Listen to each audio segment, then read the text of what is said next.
everybody, it's Spiritual Sunday. Welcome to Talks with DK. First things first, I want to give a shout out to Carey, who actually mentioned me in her last YouTube video. Kim is an amazing psychic that I found on YouTube, and if you're not already following her, you might want to give her a try. You can find her on her page at Intuitiview.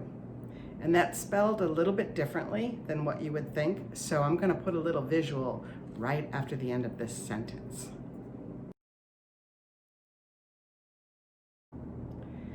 Today we're going to continue our conversation on reincarnation, and we're going to talk about soulmates and soul groups and the family that we're born into.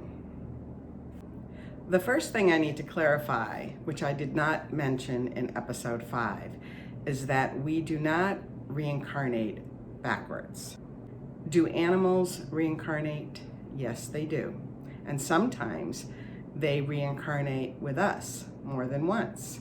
However, once an animal gets to become a human being, they don't revert back to being an animal, and neither do you. Okay, let's get to it.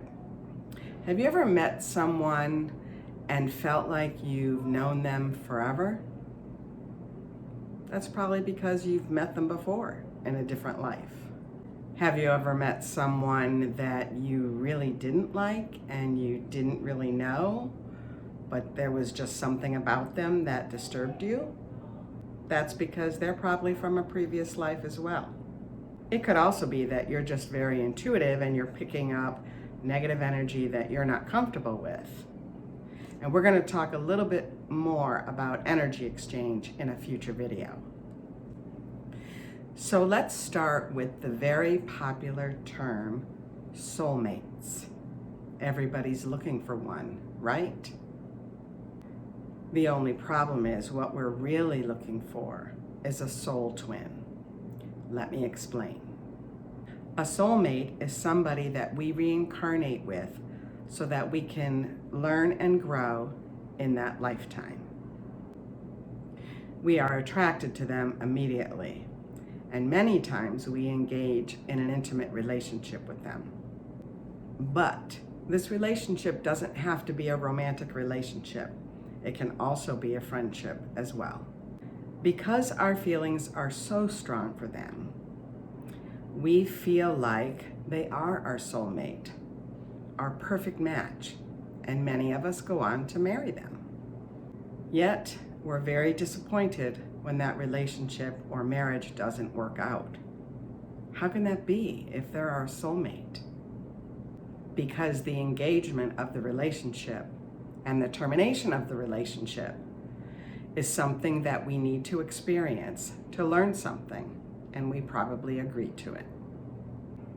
The reason the energy is so strong is not because they're the perfect person for us.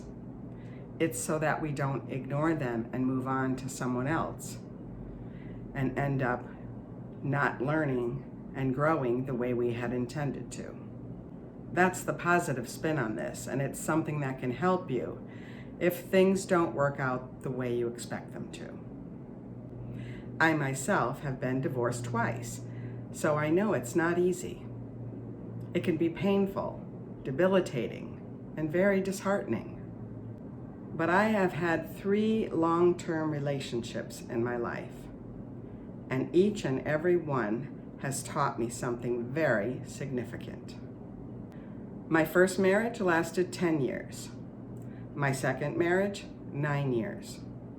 And the last long-term relationship I had, which was a live-in partnership, lasted 6 years. I'm actually very grateful for these 3 relationships because collectively, they taught me about self-love, self-empowerment, and self-validation.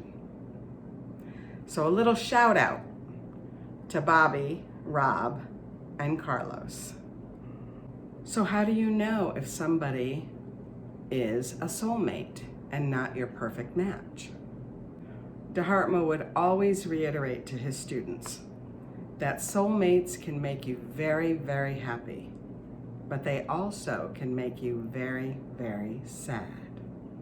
If you feel like you're on a roller coaster ride, this is probably not your ideal partner, unless you both learn what you came here to learn and you move forward with the relationship in a much more loving and harmonious way. That's possible also. Now, the person you're really searching for is your soul twin, someone that you're really meant to spend a good portion of your life with. The point of this relationship is to balance out what is lacking in the other person. Think of it as the yin and the yang, the positive and the negative, the dark and the light.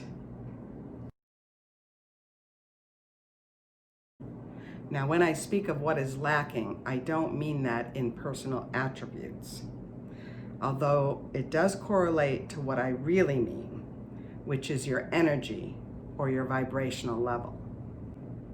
A soul twin will teach you things that will help to move you forward on that spiritual spiral, and you will do the same for them. Again, this soul relationship is not just about romantic love, although you may marry that person, but it can also be a friend that you have in your life as well. There is also something that's called split souls, and that's when you make a decision before you reincarnate for your soul to split and become two separate individuals. The reason for making this choice is, again, all about what you need to learn. The most obvious of this type of scenario is real-life twins. How many stories have we heard about how connected twins are, where one can feel that there's something going on with the other one that's wrong or harmful, when they're not even in close proximity to one another. It's just something they feel intuitively. And when one is brokenhearted, the other one becomes brokenhearted, and vice versa. They sort of feel each other's pain. Also, we don't come into this life with one soulmate or one soul twin. We come in with several. And here's the reason why. I hate to break it to you, but there's no such thing as fate. There is only choice. This is called a probable reality. It is based on spiritual truth, and we choose moment to moment the direction our lives are going to go. And depending on what we learn as we go, our path may change as a result of the choices we've made along the way. So let's say you come into this life with 3 soulmates. If you learn what you need to with the first one, I mean really learn what you need to, then there's no reason for you to meet the other 2. And so you won't. Got it? Dharma used to always say that to me and his students. Got it? He always wanted to make sure we got it. If I didn't say this in my last video, I will say it now. We choose our parents when we reincarnate, and we also choose our children. We reincarnate into what is called soul groups, which many times is the biological family that you're born into, because we've all made the decision to reincarnate together. But it may take more than one lifetime to learn what we need to learn. So in this lifetime, I might be the parent, and let's say my daughter is my child, but in the next life, she's the parent and I'm the child.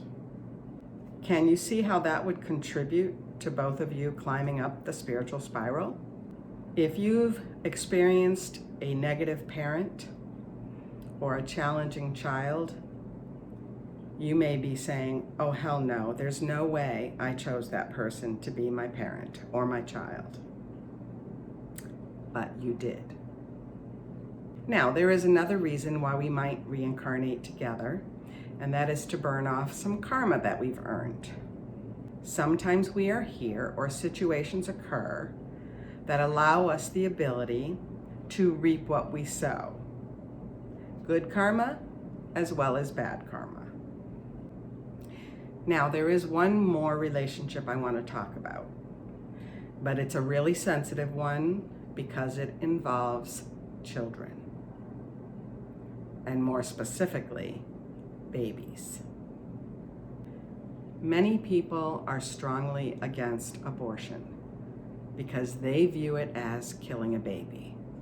So many years ago, I asked Dharma about this. Is it really wrong to abort a baby when you know you can't afford it or you're not equipped to raise a child? His response? No, it is not wrong, and here's why. The soul of the baby already knows when it comes into the body that it's going to be aborted. That child has agreed to do this out of love for you because there's something that you may need to learn.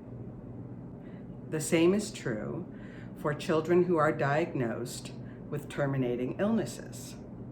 And even though I have a higher understanding of how all of this works, it's still very hard for me to watch a child with cancer as well. But the child knows that that's what they're going to experience. The same is true for the parents of a handicapped child. The child is here to help, and the parents are here to learn and to grow.